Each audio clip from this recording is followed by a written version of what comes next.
अस्सलामुअलैकुम everyone, welcome to जोर का जोर। मीरब ज़ीशान और उमर ज़ाहिर की तरफ से आपको एक बार फिर बहुत बहुत खुश आमदीद। नाज़रीन, ईद ख़त्म हो चुकी है, तकरीबन 5 दिन मेरे ख्याल से ईद जो है वो उसको भरपूर तरीके से मनाया जाता है और उसके बाद तमाम जो आपकी जो भी रोज़मर्रा की रूटीन है वो मामूल के मुताबिक स्टार्ट हो जाती है।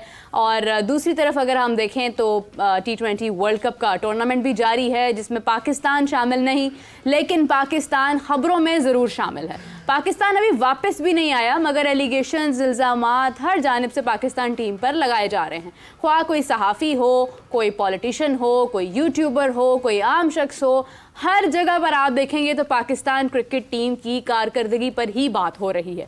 दूसरी जानिब अगर हम टूर्नामेंट की तरफ नज़र दौड़ाएं तो बेहतरीन किस्म के मैचेस भी देखने को मिल रहे हैं। जिस तरह से कल इंडिया अफगानिस्तान का मैच हुआ, उसके बाद बांग्लादेश ऑस्ट्रेलिया का मैच हुआ, बेहतरीन मैचेस जारी हैं। लेकिन इम्पॉर्टेंट चीज़ यह है कि पाकिस्तान उस टूर्नामेंट का हिस्सा ना होते हुए भी यहाँ पर भी, यहाँ से बाहर भी खबरों का हिस्सा है। तो उमर से जानते हैं सबसे पहले तो कि अगर हम मैचेस की बात करें स्पेसिफिकली, तो उमर आपने देखा कि जिस तरह से मतलब हमें इस टूर्नामेंट में डिफरेंट चीज़ें देखने को मिल रही हैं। फॉर एग्जांपल सुपर ओवर से लेकर फिर DLS मेथड के थ्रू मैचेस जीतना और बारिश का मुसलसल सिलसिला, तो क्या कैसे देखते हैं आप, स्पेशली अगर हम बात करें ऑस्ट्रेलिया बांग्लादेश के मैच की? जी देखिए, इस टूर्नामेंट का जो स्लोगन है ना वो है आउट ऑफ दिस वर्ल्ड। तो हमें भी चीज़ें आउट ऑफ द बॉक्स देखने को मिल रही है। कौन सोच सकता था कि USA की टीम जो कि नॉन रेगुलर प्लेयर्स पे मुश्तमिल है वो पाकिस्तान को इतने हावी हो जाएगी और हरा देगी कॉम्प्रिहेंसिवली। और आप ये देखें कि पाकिस्तान की आपने बात की, पाकिस्तान तो नहीं है लेकिन पाकिस्तान के हमसाए हैं, इंडिया है, अफगानिस्तान है। कल अफगानिस्तान ने ट्राई किया, मेहनत की, लेकिन इंडिया बहुत हावी थे उन पर। और शुरू में लगा था कि अफगानिस्तान मेरा जो है वो कोई ना कोई जो है वो अच्छी परफॉर्मेंस दिखाएगा। शुरू में तगड़े भी थे, नहीं वो सबको ही लग रहा था शुरू में, लेकिन इंडिया बाद में ऐसे हावी हुआ कि वो वन साइडेड मैच 47 रन से जीत जाना। और अब आप नेट रन देखें, -2.35 हो गया उनका अफगानिस्तान का, और बढ़िया मुश्किल हो गया उनको। आगे ऑस्ट्रेलिया से खेलना है और बांग्लादेश से खेलना है। चले बांग्लादेश वाला कंपैरेटिवली आसान उनका कह ले, लेकिन ऑस्ट्रेलिया से किस तरह जीतेगा। ऑस्ट्रेलिया की बात करें तो ऑस्ट्रेलिया तो छा गई आज। बांग्लादेश ने शुरू में कोशिश की कि स्टैगरिंग टोटल करे, और पिच जो है इतनी मुश्किल ही थी बैटिंग के लिए, थोड़ी अगर उस पर कॉन्सेंट्रेशन होती तो आपको मदद दे रही थी। फिर भी जो है 132 जो है वो एवरेज टोटल था उस पिच पे। लास्ट 18 मैचेस जो हुए हैं इस मैच से पहले, वहाँ पे 11 मरतबा टीम जिसने 132 किया वो जीती। तो इनके पास चांस था, लेकिन खैर 140 वहाँ पे कम टोटल था अपेरेंटली। और हाईलाइट ऑफ द मैच वो पैट कमिंस की हैट्रिक थी मेरा, कि जिस तरह से वो सेकंड ऑस्ट्रेलियन बन गए हैं वर्ल्ड कप में हैट्रिक करते हुए। और ये आप कमेंट सेक्शन में बता सकते हैं कि पहला ऑस्ट्रेलियन कौन था जिसने हैट्रिक की थी वर्ल्ड कप में। खैर, पाकिस्तान की जहाँ तक बात करें तो वो खबरों की जीनत तो बना रहता, पाकिस्तान की खूबसूरती है ये, तो बाकी इट्स ओवर टू यू। खैर, अगर देखा जाए तो मैचेस जारी हैं, इंटरेस्ट का लेवल भी जारी है, लेकिन बात पाकिस्तान टीम के ऊपर जिस तरह से हो रही है उसको जिक्र उसके बारे में बात करना भी बहुत इंपॉर्टेंट है। सो बढ़ते हैं अपने पैनलिस्ट की तरफ। नाज़रीन हमारे साथ मौजूद हैं, आज मुकम्मल तौर पर फाख्ता ही बने हुए नजर आ रहे हैं। कादिर ख्वाजा, अस्सलाम वालेकुम। कादिर, कैसे हैं आप? वालेकुम अस्सलाम, मेरा अल्लाह का शुक्र है, आप सुनाएं। कादिर, मैं बिल्कुल ठीक हूँ। अगर हम देखें आपकी फाख्ता चलें खबरें लेकर आती है तो कोई ऑथेंटिक खबरें होती हैं, उसमें सच्चाई होती है। फाख्ता है ना, सच बोलती है, रंग वैसा है तो एक्सपेक्ट नहीं किया जा सकता कि कोई झूठी खबर आ सकती है।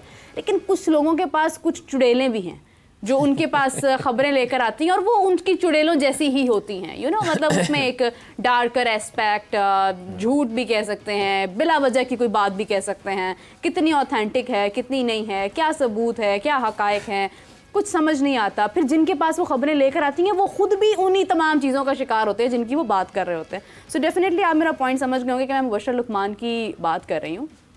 अभी रिसेंटली बड़ी हर तरफ से तनकीद तो हो रही है पाकिस्तान टीम पर, लेकिन इल्ज़ामात की जो भरमार है उसकी क्या रीज़न है? मतलब अगर आप देखें, वो कह रहे हैं कि जी बाबर आजम ने, उनके भाई ने उनको गाड़ी गिफ्ट की है और की थी में बड़ा फ़र्क है, यू नो।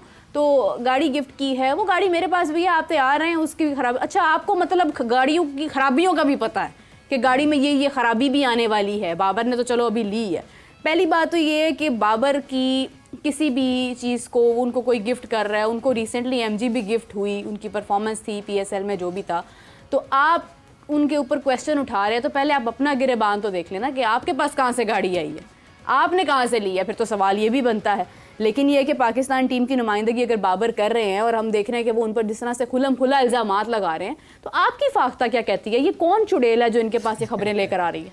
देखिए, कोई चुड़ैल नहीं है, ये इनकी अपनी तैयार करदा है। और लोग जो है वो फाख्ता से इतना जेलस हैं कि वो नए नए नाम उनको मिलने लग गए हैं। कभी कोई चुड़ैल रख लेता है, कभी कोई चीता रख लेता है, कभी कोई चमगादड़ रख लेता है। खैर, बात इतनी है मेरा कि आप जब अपनी खबर देते हैं तो उस पर कम से कम आपके पास कोई सबूत हो। हाँ।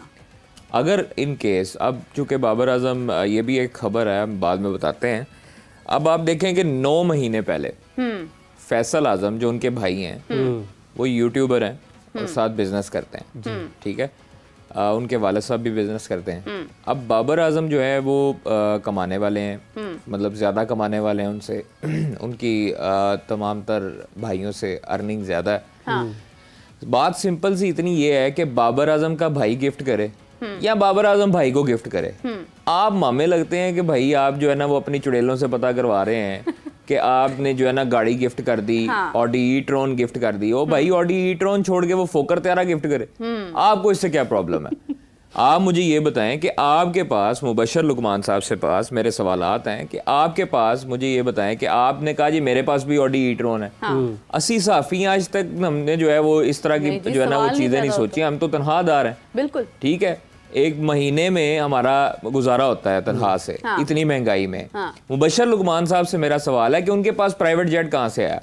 हाँ, बिल्कुल बिल्कुल वैलिड है। अगर बाबर आजम उठता है, वो कहता है जी आपको प्राइवेट जेट किसने दिया है? हाँ। तो ये कहेंगे जी मुझे जो है वो एक निजी हाउसिंग सोसाइटी के मालिक ने गिफ्ट किया है। इनके पास क्या सबूत है, किस वजह से गिफ्ट किया है भाई? वो तो उनके भाई भी नहीं है सगे। हाँ। सगे भाई तो फैसल आजम है। हाँ। और उन्होंने, अब उनका झूठ इधर से पकड़ा गया है। आप ये देखें कि इतनी जो अब एक चीज है, हम स्पोर्ट्स रिपोर्टर हैं, sports analyst, sports reporter, sports आके जो पैनलिस्ट होते हैं, जो आपके तज्जिया निगार होते हैं, जो सीनियर क्रिकेटर्स भी इवन तज्जियाकार बने हुए हैं, उनको ये बात करते हुए चले मानते हैं कि ये बिल्कुल ठीक बात है अगर वो कर देते हैं, उनके पास कोई तहकीक हो। ठीक है। आप एक पॉलिटिकल, आपका बैकग्राउंड है, आप हमेशा से पॉलिटिकल प्रोग्राम्स करते रहे, आपको अली बे नहीं पता क्रिकेट की, आपने कभी जिंदगी में क्रिकेट नहीं खेली होगी, आपको ये नहीं पता होगा कि नो बॉल क्या होती है, वाइड बॉल क्या होती है, आपको भी क्रिकेट के रूल्स नहीं पता होंगे कि 1 मिनट के अंदर अगर बॉलर ना बॉल फेंके तो क्या होता है। हाँ। जी बिल्कुल। ये इनसे पूछे ना,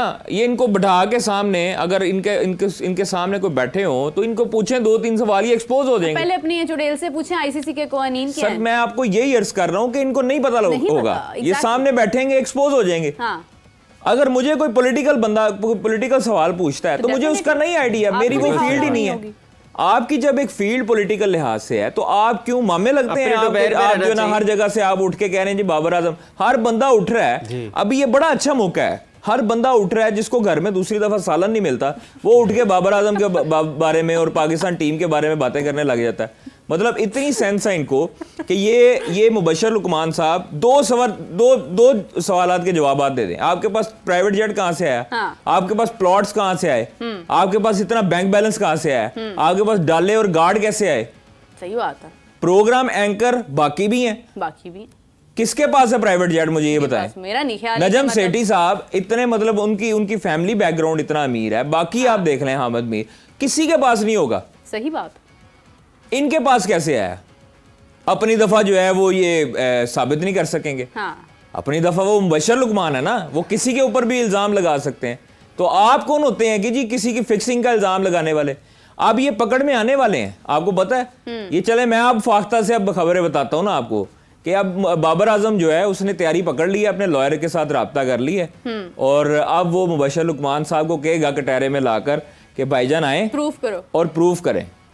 ठीक है, अब फिर प्रूफ करना पड़ेगा इनको चुड़ैलें जो है ना वो अपनी छोड़नी पड़ेंगी और चुड़ैलें दिखानी पड़ेंगी अदालत में कि भाई मैं किधर से इल्जाम लगा रहा हूं, इतना बड़ा इल्जाम। हाँ। मतलब आप ये देखें कि कितना बेवकूफ जो है वो उन्होंने सवाल खड़ा किया और इल्जामात लगाए कि बाबर आजम के भाई ने श्रीलंका में सीरीज खेल रहे थे, श्रीलंका सीरीज के बाद आए 9 महीने पहले ऑडी ई-ट्रॉन गिफ्ट की, 9 महीने पहले। हाँ। और 9 महीने पहले फैसल आजम को जो है ना बुकियों ने कह दिया था कि बाबर आजम ने कहना 2024 के वर्ल्ड कप में फिक्सिंग करनी है। हाँ। खुदा का खौफ करें, मतलब ये सेंस है किसी चीज की अच्छा, और एक सेकंड, वो इसके साथ लिंक क्या कर रहे हैं कि आप आयरलैंड से भी हारे, आप उससे भी आयरलैंड से एक मैच हारे भाई, आपके डीएचए में घर भी होंगे, आयरलैंड से हारे, नीदरलैंड से हारे, आपके ऑस्ट्रेलिया में फ्लैट है। यार तुसी कौन हो भाई, आपके किधर किधर फ्लैट है, आप भी तो बताएं सर अपना। इंसान वो किसी पे इल्जाम लगाता है जो खुद जिसका गिरेबान जो है ना वो साफ होता है, जिसका जमीर साफ होता है। हाँ। जब आपसे पूछा जाएगा, जब आपको नैप पड़ेगी, उस टाइम पे आप मजलूम बन जाते हैं, उस टाइम पे आप साफियों की आवाज बन जाते हैं। आसमान का फर्क है एक सहाफी की तनख्वाह में और एक खिलाड़ी की तनख्वाह में। यार मैं कहता हूँ करोड़ रुपया भी हो एक सहाफी की तनख्वाह। मुझे ये बताएं, एक प्राइवेट जेट जो है अरबों रुपए से कम नहीं आता। ऐसे ही ठीक है, 3-4 अरब का आता है, वो कैसे आ गए अरबों रुपए? 100 करोड़ बने 1 अरब बनता है। मुझे ये बताएं इनके पास किधर से आया? हमें नहीं पता, हम नहीं साबित कर सकेंगे। आई एम श्योर नहीं कर सकते हैं ना, सही बात है। अगर बाबर आजम अब अदालत में जा रहा है तो वो बिल्कुल सही जा रहा है कि अब इनको साबित देखें। कैरियर का सवाल है, एक बाबर आजम पे, बाबर आजम पूरी दुनिया का ब्रांड है इस टाइम पे, बड़ा नाम है, हम जो मर्जी करें उसको, बहुत बड़ा नाम है और ये बहुत ठीक है, गलत इल्जाम है। जितने मर्जी लोग उस पर तनकीद करें, लेकिन एक चीज को देखना पड़ेगा कि यार कम से कम ये सोचना पड़ेगा कि बाबर आजम हमारा कप्तान है टीम का, 25 करोड़ अवाम को रिप्रेजेंट कर रहा है, और आप मुंह उठा के जो है ना वो आपने इल्जामात लगाने शुरू कर दी जिसका कोई ना सर रहना पाऊंगा। अच्छा, फिर आप शाहिद आफरीदी, शाहीन आफरीदी को लॉबी कह रहे हैं।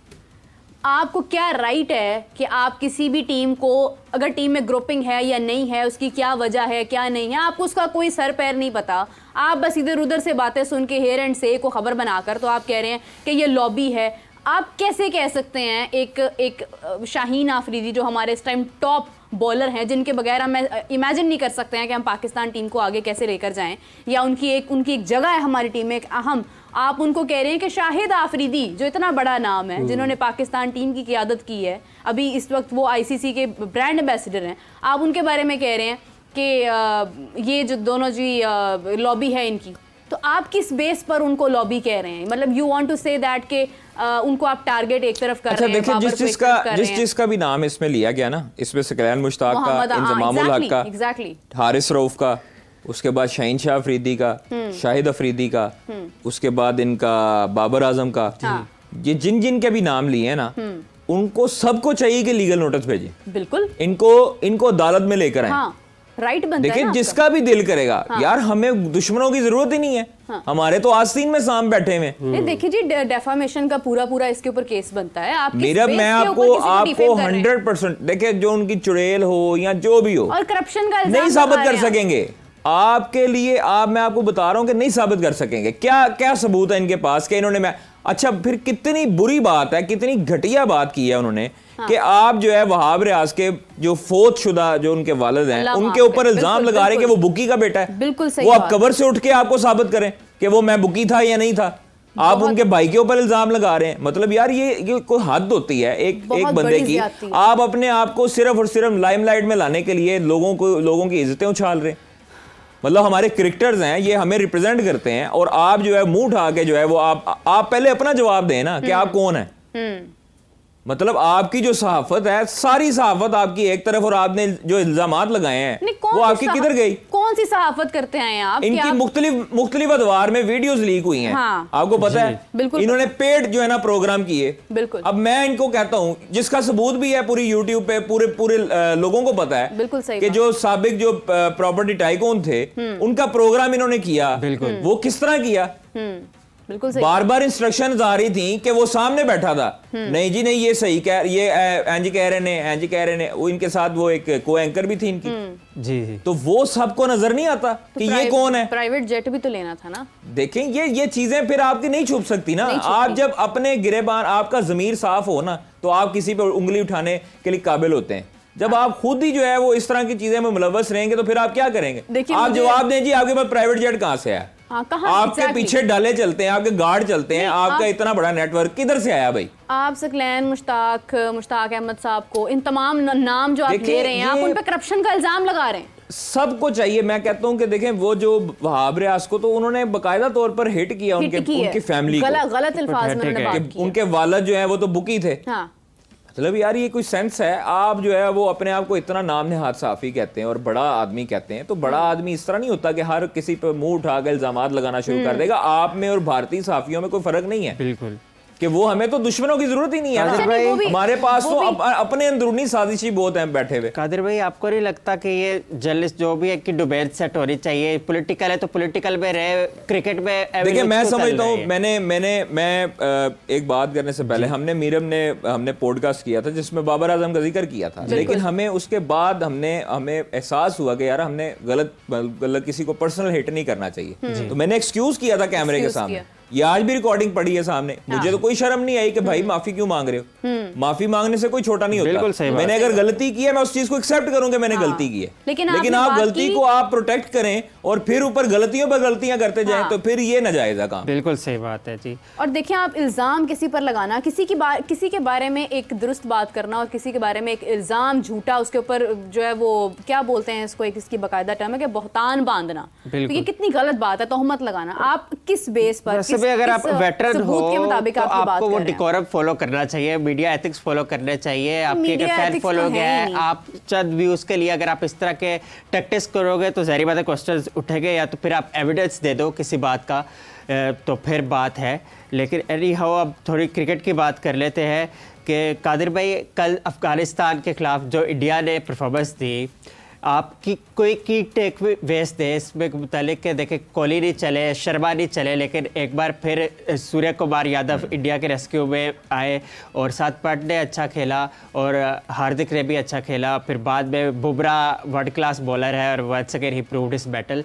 तो क्या की टेक वेज है इस मैच के आपके? देखिए मैंने कल मैच तो देखा है, शुरू वाला उनका जो टॉप ऑर्डर है ना वो उस तरह परफॉर्म नहीं कर रहा अभी जी। विराट कोहली के बारे में देखिए मुख्तलिफ उनके जो कमेंटेटर्स हैं, साबिक क्रिकेटर्स हैं, उनकी ये राय थी कि विराट कोहली को आप लोगों को नीचे नहीं भेजना चाहिए, आप उसे ओपन ही करवाएं रोहित के साथ। और जब विराट एक ऐसा प्लेयर है, देखिए हम उसको फॉर्म किसी टाइम भी जा सकती है, एक इनिंग चाहिए होती है इन जैसे प्लेयर्स को जिनका कैलिबर विराट कोहली का लेवल का होता है, और वो हमेशा मुश्किल मैच में चलता है, ये आपको पता है, मुश्किल और बड़े मैच का प्लेयर है कोहली। वो प्रेशर में विराट कोहली बनता है बिल्कुल।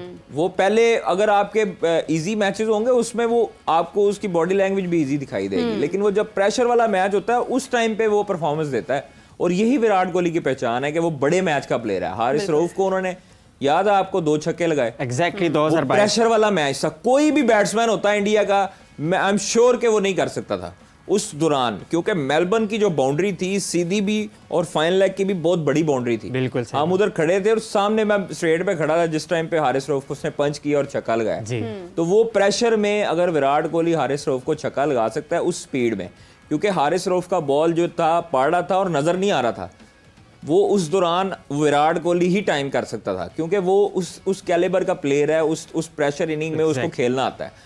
अभी पांड्या का भी मैंने कल देखी है, उसको 2 चांस मिले, मतलब एक उसको चांस मिला, फिर उसके बाद जो है ना वो नॉट आउट हो गया, विकेट मिस हो गई, LBW आउट दिया था एम्पायर ने, और वेरी नेक्स्ट बॉल उसने एक्स्ट्रा कवर पर लगाया और वो कैच हो गया, तो वो हिटिंग उसने की है। ऋषभ पंत अच्छा बैट्समैन है, लेकिन आप देखें अफगानिस्तानी स्पिनर जो है ना बड़े माइंड के साथ करते हैं। राशिद ने कल जिस तरह एक्सेप्शनल बॉलिंग की, राशिद ने बड़ी उम्दा बॉलिंग की, उसने मेरे ख्याल में सूर्या को भी आउट किया राशिद खान ने, सामने लॉन्ग ऑफ पे मेरे ख्याल में उसने फील्डर लगाया, कोहली को भी आउट किया, ऋषभ पंत को भी मेरे ख्याल में राशिद खान ने आउट किया जी बिल्कुल। तो ये देखें, लेकिन उनका ऊपर से जो स्टार्ट था वो अच्छा था अफगानिस्तान के बैटर्स का।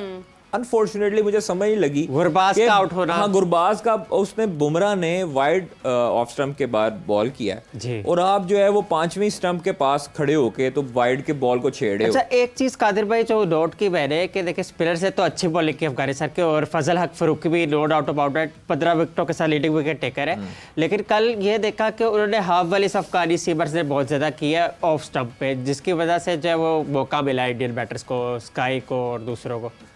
देखें उसने, आप अगर देखें ना सूर्या कुमार यादव की बैटिंग, उसने ऑफ स्टंप पे बड़े कम शॉट मारे हैं, उसने मारे हैं ज्यादा टांग लगा के ऑफ स्टंप से लेग की तरफ लेकर गया, जहां पर फील्डर्स जो है वो कम होते हैं, स्क्वायर लेग है और आप जो है वो मिड विकेट की तरफ जाते हैं, तो उसके दरमियान गैप जो होता है उसने उसको हिट किया, उसने या तो आप देखें लॉन्ग ऑन को हिट किया, या आपके स्क्वायर लेग और मिड विकेट के दरमियान जो गैप है उसको हिट किया, ताकि उसके दौरान आपकी सारी तवज्जो आप फील्डर उधर लगाए, तो फिर उसने ऑफ स्टंप पे एक दो शॉट्स खेली। ये चीज़ें हमें हमारे मिडिल ऑर्डर्स को नहीं पता। हमारे मिडिल ऑर्डर्स को पता है कि बस जाना है और चढ़ाना है और तारा लगाना है और कैच पकड़ के बाहर आ जाना। बिल्कुल। तो ये चीज़ें डिफरेंस है, ये आपके माइंड सेट है, ये गेम अवेयरनेस है जो कि हमें अपने प्लेयर्स को बतानी चाहिए, जो कोचिंग स्टाफ को बतानी चाहिए। इस लेवल पर आकर कोचिंग स्टाफ बैट पकड़ना नहीं सिखाता। वो सिर्फ ये सिखाता है कि आपने आपकी ये गलती है, प्लान किया आपको। वो जो किताब पे लिख रहे होते हैं ना, जो आपको हमें डायरी, काफ़ी सवाल हुए थे यूनुस खान के कि आप डायरी में क्या लिखते हैं, तो डायरी में यही लिख रहे होते हैं कि आपने ये इस बॉल पे ये वाली मिस्टेक की है, आपको ये शॉट खेलनी चाहिए थी। ठीक है, तो गैरी क्रिस्टन जब इन प्लेयर से जो है ना वो देख लिया उसने कि ये क्या हो रहा है क्या नहीं, तो फिर सारों को पता है कि भाई ये इस टाइम पे आपकी टीम माजरत के साथ जी, जब जिस दौरान अफगानिस्तान सीरीज थी और कप्तानी चेंज करने का इशू हुआ था, रोला पड़ गया था, जिस दौरान आपको याद होगा कि शादाब खान को आई थिंक कप्तानी दी गई थी। एग्जैक्टली। ठीक है, और तैयब ताहर भी उस मैच में खेले थे और उसके बाद से वो अनफॉर्चुनेटली ड्रॉप ही हैं, वो खेले ही नहीं है। उधर से टीम का बेड़ा गर्क और टीम के अंदर सेपरेशन शुरू हो गई थी अफगानिस्तान सीरीज से। ये 2023 वर्ल्ड कप से नहीं हो रहा, जब आप समझें कि ज़का अशरफ दौर से जो है ना इन्होंने कप्तानी चेंज की, शाहीन को कप्तान, ऐसे नहीं हुआ। ये आप शारजा वाली सीरीज का ये शारजा सीरीज की मैं बात कर रहा हूँ, जहाँ पर अफगानिस्तान से हम मेरे ख्याल में हारे भी थे। एहसानुल्लाह को भी, हाँ, हारे थे हम, 2 मैचेस हारे थे जी, 2-1 से हम मेरे ख्याल में हारे थे। 3 मैचेस की सीरीज थी, शादाब कप्तान था। ठीक है, उसमें उस सीरीज की वजह से हम लोग जो है वो असल जो फूड थी टीम में वो वहां से पड़नी शुरू हुई थी। और बाबर को इन्होंने रेस्ट करवाया, तो जानबूझ के इन्होंने जबरदस्ती रेस्ट करवाया। रिजवान को भी मेरे ख्याल में रेस्ट करवाया था, आई थिंक सो। रिजवान और बाबर को रेस्ट करवाया, शाहीन को भी रेस्ट करवाया था, शाहीन को भी रेस्ट करवाया था। उससे पहले जो चेयरमैन थे पाकिस्तान क्रिकेट बोर्ड के, उन्होंने मुख्तलिफ लोगों को कह दिया था। अब जब टीम में फूड पड़वानी हो ना, तो सबसे आसान हल है कि उसको कप्तानी का लालच दे दो। अच्छी भली टीम थी, स्टेबल टीम थी, बाबर आजम की कप्तानी में टीम बेहतरीन परफॉर्मेंस दे रही थी तब तक। इन्होंने कहा जी कि बाबर आजम को जो है ना हटाओ, ये बंदा लेके आओ। 2 फ्रेंचाइजेस इन्वॉल्व थी इसमें। फ्रेंचाइजेस ने वैसे काफी बड़ा कर सब किया। पाकिस्तान की टीम की फूड के पीछे 2 फ्रेंचाइजेस इन्वॉल्व हैं, जिसमें से एक का किरदार बड़ा अहम है। ठीक है, और वो उनकी वजह से ख़ास तौर पर टीम में फूट पड़ी, टीम में कप्तानी के लालच आए। 3-4 लोगों को चेयरमैन ने कहा आप कप्तान है, रेडी रहें, आप कप्तान है, रेडी रहें, आप कप्तान है, रेडी। अच्छा, एक फ्रेंचाइजी ने शादाब खान का भी बॉलिंग का बेड़ा गर्क नहीं कि आपके ख्याल में कि उनको ये दिमाग में डाल के कि वो टॉप ऑर्डर में बैटिंग कर सकते हैं। देखिए, और वो चीज़ फ्रेंचाइज में ना खुशामदी बहुत होते हैं। हाँ। सब अच्छे की आवाज़ लगाने वाले बड़े हैं। कोई ये नहीं बताएगा कि भाई ये गलती है, आप बैट्समैन नहीं हो, बॉलर हो भाई, आप बॉलिंग करो। बिल्कुल। कोच भी वहां पर आता है, डॉलर्स लेता है, उसको क्या परवाह यार। सही बात। मतलब वो गैर मुल्की कोच है, उसने आना है, अपनी जो है उसने करनी है खानापुरी, और उसने कहना है ओके। उसको पता है, गोरे कोच पागल नहीं होते, वो बड़े सियाने हैं, उनको पता है कि इनकी यहाँ पर इजारादारी है, इनके साथ बना के रखो, इनको ओके करो, ये अगले साल हमें प्रेफर करेंगे कि यही कोच रहना चाहिए। स्ट्रेट फॉरवर्ड होते हैं, ये चीज होती है, ये चीज होती है, इसीलिए वो उनकी बात मानता है, जो शादाब कहता है, जो बाकी कहते हैं। शादाब खान, जितने भी प्लेयर हैं हमारे, वो अपने दुश्मन खुद हैं माजरत के साथ। जो हमारे जो इस वक्त सुपरस्टार्स थे, जो गुज़श्ता अदवार में सुपरस्टार्स थे, जिनको अवाम ने इज्जत दी, जिनको अवाम ने शोहरत दी, अवाम की वजह से ही ये लोग जाने जाते हैं। बिल्कुल सही बात है, वरना इनको कोई मुंह भी ना लगाए। बिल्कुल। आपको पता है हॉकी टीम के प्लेयर का नाम किसी भी? अब जहरी बात है, कोई नहीं पता होगा ना भाई, आपको नहीं पता होगा। किसी बच्चे को पूछ लो कि कप्तान कौन है हॉकी टीम का, ऐसे ही है। सही बात है। प्लेयर का नाम तो छोड़ो, कप्तान कौन है उसको वो नहीं पता होगा। स्पोर्ट्स जर्नलिस्ट के अलावा ये बातें जो सर मैं आपको 100% श्योर हूँ, स्पोर्ट्स जर्नलिस्ट में भी नहीं किसी को पता होगा। सही बात है कि हॉकी कप्तान का नाम क्या है। सही बात। क्यों? क्योंकि हम लोग फॉलो ही नहीं करते। फॉलो क्यों नहीं करते? क्योंकि होती नहीं है। फुटबॉल का कौन है पता ही नहीं है। स्कॉश ने इतने हीरो दिए, किसी का भी नहीं पता ना सर। आपने स्कॉश में राज किया है, आपने दहाइयों राज किया है, ठीक है। जान शेर और जहांगीर खान ने राज किया है। पूरी दुनिया आपको इन 2 सितारों की वजह से जानती थी तब, तब क्रिकेट में इतना नाम कोई नहीं था। हाँ। या हॉकी था या स्क्वॉश थी, ठीक है। और अब कुछ भी नहीं है। अच्छा क्यों? क्योंकि सोशल मीडिया पे सिर्फ क्रिकेट बिकता है। सही बात। आप किसी प्रोग्राम, हम लोग ये प्रोग्राम जी अगर हम हॉकी पे करते हैं, किसने देखना है भाई?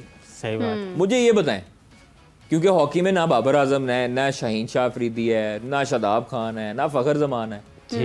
इनको बनाने वाली अवाम है, ये अपने दुश्मन खुद हैं। ये लोग अपने साथ सिंसियर नहीं है, अपने मुल्क के साथ सिंसियर नहीं है, अपने क्रिकेट और अपने प्रोफेशन के साथ सिंसियर नहीं है। यूएसए से हारे तो इनका खाना खुराक आप देख लें कभी जी, आप हैरान रह जाएंगे। ये सब गलती है बोर्ड की। इस वक्त इनको चाहिए कि फिटनेस टेस्ट लाजमी कर दें। भाई क्यों नहीं होता यो टेस्ट? खाना इनका क्या मतलब मेयार के मुताबिक नहीं है, जो रिक्वायरमेंट नहीं करते ना। आपको डाइट प्लान दिया जाता है जी, तो आप बर्गर खा रहे हैं, आप शवारमे खा रहे हैं, आप इधर से जाए कढ़ाइयाँ खा रहे हैं, वो डाइट प्लान किधर गया? अच्छा कादिर, एक और चीज़ बड़ी इंपॉर्टेंट इस वक्त खबरों के अंदर है कि वहाब रियाज के मुतालिक भी तशवीशनाक सिचुएशन है कि शायद वो सिलेक्शन कमेटी का हिस्सा रहते हैं या नहीं रहते हैं। मतलब सिलेक्शन कमेटी के अंदर भी तब्दीली जो है वो हमें नज़र आ रही है होती हुई। डेफिनेटली होगी मेरा, और तब्दीली बहुत ज़रूरी है। देखें अगर 7 बंदे या 9 बंदे बिलफर्ज, मतलब सिलेक्शन कमेटी के 7 और 2 कप्तान और हेड कोच, तकरीबन 9 बंदे बनते हैं सिलेक्शन कमेटी के। अगर 9 बंदे पूरे पाकिस्तान की टीम नहीं ना बना सकते, हाँ। तो फिर उनको सबको छोड़ देना चाहिए, सबको निकाल देना चाहिए, और मुझे और आपको और हाफिज इमरान को और उमर को रख लेना चाहिए। कसम से, मैं मजाक नहीं कर रहा। हम उनसे बेहतर टीम बना लेंगे। क्यों? क्योंकि हम परफॉर्मर्स को तरजीह देंगे। हम अब्दुल्ला शफीक को तरजीह देंगे, उसामा मीर को, आमिर जमाल को तरजीह देंगे, कामरान गुलाम और तैयब ताहिर को तरजीह देंगे। ठीक है, हम ये जो है ना सिफारशी टोला नहीं भर्ती करेंगे। हुरैरा को बिल्कुल। चलें, अभी तो मतलब आगाज़ है। अगर हम देखें तो इनको भी हम अपने मेन खिलाड़ियों को भी मिस नहीं कर सकते हैं। लेकिन वहाब रियाज का जो देखिए उस्मान सलाहुद्दीन, हाँ बिल्कुल, उस्मान सलाहुद्दीन भी गलत ज्यादती 10,000 से जायद रन उसने फर्स्ट क्लास में कर लिए हैं। कोई शक नहीं। टॉप करता रहे, हर दूसरी तीसरी कैटेगरी में आता रहे, और फिट प्लेयर आज तक टीम के करीब नहीं आने दिया। सही बात। क्यों नहीं आने दिया भाई? ये किसी के बाप की टीम नहीं है, ये पाकिस्तान की टीम है मेरा। हाँ। ये किसी एक बंदे की टीम नहीं है कि वो उसको आने ना दे। हाँ। अगर उस्मान सलाहुद्दीन का हक मरा ना, तो फिर हक इनका भी मरना चाहिए। आपने वो अजारादारी कायम की है, 3-4 बंदे एक एजेंसी के पकड़े हुए हैं, ग्रुप के पकड़े हुए हैं, उनके इश्तिहारात चल रहे हैं, उनकी पब्लिसिटी चल रही है, उनको ऊपर चल रहा है। बाबर आजम समेत मुतद्दिद जो सीनियर क्रिकेटर्स हैं, आपको पता जूनियर्स के साथ क्या करते हैं? उनका जो ब्रांड होता है ना, बैट का ब्रांड, जिस स्टिकर से वो खेल रहे होते हैं, हाँ। मैं ये हल्फन कह रहा हूं, मैंने एग्जांपल है, 3-4 प्लेयर ऐसे मैंने देखे हैं जिनके कॉन्ट्रैक्ट हुए हुए इन्होंने अपने सीनियर्स प्लेयर्स ने तोड़वाए और उनको कहा कि ये वाला स्टिकर लगवाओ हमारे कहने पे। ओह, क्यों? कमीशन आती होगी। क्यों का क्या मतलब है? आप ये देखें कि प्लेयर्स, अगर मैं बिलफर्ज ABC जो स्पोर्ट्स है, मेरा एक ग्रुप है, मैं उससे खेल रहा हूँ, ठीक है, मैं सीनियर प्लेयर हूँ, जूनियर आता है ना कोई, उससे कहते हैं अगर तू खेड़ना है ना, साड़ी गल मननी है। वो कहेगा जी सर, जी कप्तान जी। वो कहना यार स्टिकर चेंज कर रहा है, वाले नाल खेड़िया कर। बस उसने क्या कहना है आगे से? ये हो चुका है, कॉन्ट्रैक्ट हुआ हुआ, तोड़ा गया। देखिए ना, ये चीज़ें हैं पॉइंट आउट करने वाली। इट्स नॉट दैट कि आपके पास कुछ है नहीं बोलने के लिए और आप इल्जामात की भरमार कर दें खिलाड़ियों की तरफ बिला वजह। नहीं, ये इल्जामात देखिए ना कभी किसी प्लेयर पर पर्सनल होना चाहिए, ना कभी किसी प्लेयर के साथ पर्सनल होना चाहिए, लॉजिकल बात, ना ही किसी प्लेयर की जाती जिंदगी पर आपने कोई डिस्कस करना चाहिए, और ना ही उन पे इल्जामात लगाने चाहिए। आप उनकी परफॉर्मेंस पर बात करें, एक जो कंस्ट्रक्टिव तनकीद है वो करें, तनकीद करें। भाई आपको उसके साथ पर्सनल क्या गरज है? हाँ। मेरा तो किसी के साथ पर्सनल नहीं है। देखिए मैं इस मर्तबा जो है वो मैंने ये बोला है कि परफॉर्मेंस नहीं ठीक। आपको समझ नजर आ रही, यूएसए से जब हम हारे हैं तो उसी टाइम नजर आ गया था कि हम नहीं आगे आ सकते। क्यों नहीं आगे आ सकते? क्योंकि आगे इंडिया का मैच था। हाँ। ये साइकोलॉजिकली इनके ऊपर इफेक्ट होता है, और 120 पे 120 कोई मुश्किल काम नहीं था। यूएसए भी कर लेता, नबीबिया भी कर लेता। कादिर, आप तो कहते थे कि बाबर आजम अपनी वीडियोस रिप्ले करके देखते हैं कि मैंने कहाँ गलती की है, उसके बावजूद वो जिस अंदाज से इंडिया में आउट हुए थे उसी अंदाज से वो कनाडा से आउट हुए। मुझे इस चीज़ की समझ नहीं आती कि वो इसमें कोई शक नहीं है कि वो अपनी वीडियोस देखता है, अपनी आप को बेहतर करने की कोशिश करता है, नेट्स में प्रैक्टिस करता है, लेकिन अनफॉर्चुनेटली वो एक ही शॉट पे 2 मरतबा आउट हुआ। और जिस तरह इंडिया के खिलाफ उसने किया, फिर उसके बाद कनाडा के खिलाफ आई थिंक किया उसने, तो वही उसके पहला एक स्लिप के पास गया, फिर दूसरा कीपर के पास गया। तो उनको इस चीज़ को देखें हो जाती है, वही उनकी मजबूती उनकी पक्की शॉट है, वो आपने देखी हो अक्सर, वो जो है वो इस तरह खेलते हैं तो चौका हो जाता है। लेकिन अगले भी सियाने, उन्होंने भी स्लिप और उन्होंने भी पकड़ लिया। तो आप साइम को नहीं देखे, आपने साइम की आप एक उनकी वो मजबूत शॉट है, वो खेलता ही उस साइड पे है, तो उधर उन्होंने पकड़ लिया। जब आपके पास 360 ग्राउंड में आपको खेलने के लिए आप पावर नहीं होगी ना, तो आपको फिर पकड़ लेंगे। वो 4 फील्डर इधर लगा ले, क्या करेगा साइम? अच्छा कादिर भाई, आपको नहीं लगता कि जो आयरलैंड के खिलाफ बाबर ने 34 बॉलों में 32 किया, शहीद ने हालांकि 2 छक्के मारे और कंक्लूड किया मैच, लेकिन आपको नहीं लगता कि वो तारीफ वाली इनिंग्स नहीं थी वो? लेकिन बात बताऊं, देखिए एक्स चेयरमैन ने बाबर की इस परफॉर्मेंस में तारीफ की, उन्होंने कहा बहुत जबरदस्त खेला है। मैं आपको एक बात बताऊं लॉजिकली क्यों जी, आपके पास कौन था? शाहीन प्रॉपर बैटर नहीं है, बिल्कुल ठीक है, हारिस रऊफ प्रॉपर बैटर नहीं है, आपका टेल एंड स्टार्ट हो गया था। सही बात। बाबर अगर उधर आए बाएं शाएं करके शॉट मारता, छक्का ना होता, आउट हो जाता। सही बात। प्रेशर आया था, 8 आउट हो जाते। फिर कौन था? शाहीन भी मारता शॉट, कैच हो जाता, कौन था? आपको एक एंड से अगर पावर मिल रहा है तो आपको दूसरे एंड से आपने स्ट्राइक रोटेट करनी। लेकिन ये हल तो नहीं है ना कि आप प्रॉपर ये इस अप्रोच के साथ खेलो T20 क्रिकेट में। आपके पास टीम में, इस टीम में जब बाबर आजम, रिजवान आउट होते थे तो क्या था पीछे? क्या था या कि रहने वो नहीं दिया? समझे वो समझे कि टेल एंड स्टार्ट हो गई ना। आपका ना फखर परफॉर्म कर सका, ना आपका उस्मान खान परफॉर्म कर सका, ना आजम खान परफॉर्म कर सका, ना इफ्तिखार परफॉर्म कर सका, ना आगे शदाब खान परफॉर्म कर। एक मैच में 40 किया शदाब ने, ठीक है, और उसी के बलबूते पे इब्रार बाहर बैठे रहे। अगर आपने शदाब को एज ए बैटर खिलाना था तो आप साइम को शामिल करते, और आपके पास एक स्पिनर भी आ जाता, आपके पास एक बैटर भी आ जाता, आप इब्रार को शामिल कर लेते। मिस्ट्री स्पिनर को नहीं पकड़ सकते थे वहां पे ये, क्योंकि उसको पता ही नहीं है आगे वाले, उन्होंने खेला ही नहीं हुआ इब्रार को, बिल्कुल उनको पता ही नहीं लेग ब्रेकर है, ये ऑफ ब्रेक करेगा, ये दूसरा करेगा, ये स्ट्रेट वन करेगा, क्या करेगा। आपके शदाब खान को तो रीड किया हुआ, पहली बॉल पे छक्का लगा रहे हैं अगले। बिल्कुल सही बात है। गोल के वो कहते हैं ना, गोल के पी लेना किसी चीज़ को, तो वो सबको सबकी फॉर्म पता है कि किसकी क्या कमजोरी है, किसकी क्या एक मुनफरिद शॉट है, वहाँ पर उसको किस तरह से आपने आउट लेना है, आउट करना है, किस तरह से आपने विकेट लेनी है। तो वो कोई चीज़ नहीं गई है। वेरिएशन ज़रूरी है बहुत ज़्यादा हमारी टीम के अंदर, यही एक पॉइंट है जिसके ऊपर बात करना ज़रूरी है, ना कि ये कि आप बिला नागा तनकीद का सिलसिला जारी रख रहे हैं। जब से टूर्नामेंट शुरू हुआ है आप उसके ऊपर आपको पता भी कुछ नहीं और आप तनकीद कर रहे हैं, और अगर आपके पास तनकीद से बात नहीं बन रही है तो फिर आप उनके ऊपर बिला वजह के इल्ज़ामात जारी कर रहे हैं। तो इसके ऊपर एक्शन लेना बहुत ज़रूरी है। बाबर आजम ने, जिस तरह से हमें कादिर ने बताया, अब ये खबर सर्कुलेट कर चुकी है हर जगह पर कि बाबर आजम ने एक्शन लेने का फैसला किया मुबशर लुकमान के खिलाफ, कि उन्होंने उन पर किस बेस पर इल्ज़ाम लगाए हैं। डेफिनेटली ये चीज़ नाकाबिले बर्दाश्त है कि आप अपनी टीम के, अपने मुल्क की टीम के खिलाड़ी, कप्तान के ऊपर आप एक इल्ज़ाम लगा रहे हैं जो बेबुनियाद है। और सेकेंडली ये कि आप जब समझ रहे हैं इस चीज़ को कि टूर्नामेंट और पूरी दुनिया आपको देख रही है, तो आप दूसरों को मौका दे रहे हैं कि वो मज़ीद आपकी कारकर्दगी पर, आपके ऊपर जो है वो तनकीद करें और इसके ऊपर बात करें। किसी के ऊपर भी तनकीद उस वक्त तक नहीं की जा सकती है, इल्ज़ाम नहीं लगाया जा सकता जब तक आपके पास कोई सबूत ना हो। कादिर, आपका बहुत शुक्रिया, thank you so much for joining us. And secondly we are joining you back guys. हमें थोड़ा सा वक्त दें, छोटी सी ब्रेक हम लेना चाहेंगे, इसके बाद हम आपको दोबारा ज्वाइन कर रहे हैं आपको। हम हमारे साथ हाफिज़ इमरान साहब भी होंगे। हम मज़ीद इस गुफ्तगू को आगे बढ़ाएंगे, बात करेंगे हम वरिंदर सहवाग ने जो कमेंट्स जारी किए बाबर आजम के ऊपर, वहाब रियाज के ऊपर और स्पेशली मोहम्मद आमिर के ऊपर, उस पर बात करते हैं। तब तक के लिए अल्लाह हाफ़िज़।